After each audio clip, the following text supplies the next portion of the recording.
இந்திய மக்கள் அனைவருக்கும் என்னுடைய இரவு நேர வணக்கம். நம்முடைய இந்திய நாட்டின் தலைநகர் டெல்லியில் குறிப்பாக ஓட்டலில் ஏற்பட்ட தீ விபத்தின் காரணமாக நம் நாட்டை சார்ந்தவர்கள் மட்டுமல்ல, அயல் நாட்டவரும் சேர்த்து 21 பேர் பலியானார்கள். நிறைய பேர் ஆஸ்பத்திரியில் அனுமதிக்கப்பட்டுள்ளனர். காயமடைந்தவர்கள் நிறைய பேர். 21 பேர் இறந்ததுக்கு விசாரணை நடத்தினப்போ முதல் கட்ட விசாரணையிலே நிறைய விஷயங்கள், அடிப்படை விஷயங்களே இந்த ஹோட்டலில் இல்லை அப்படின்னு தெரிய வந்தது. இது என்ன தெரியுது, அரசாங்கத்தை கொஞ்சம் கூட யாரும் மதிக்கிறதே இல்லை.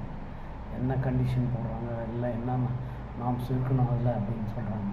அதெல்லாம் யாரும் கண்டுக்கல. எங்கே பார்த்தாலும் ஏதாவது கட்டிட்டு இதெல்லாம் ஒரு ஹோட்டலில் நிறுத்தி சம்பாதிக்கணும்னு நினச்சி பண்ணுறதோடு தான் இந்த மாதிரி நிகழ்ச்சியெல்லாம் வன்மையாக நான் கண்டிக்கிறேன்.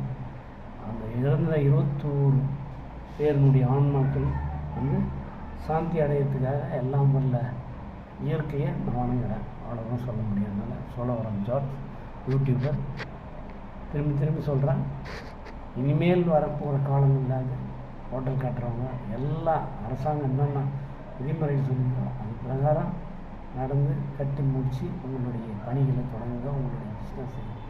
அதுதான் அரசாங்கத்துக்கு நீங்கள் செய்கிற தலையாய கடமை. இல்லைன்னா எல்லாம் இது போல தான் பாதிக்கப்பட்டு உட்காந்துருக்காங்க. நன்றி, வணக்கம்.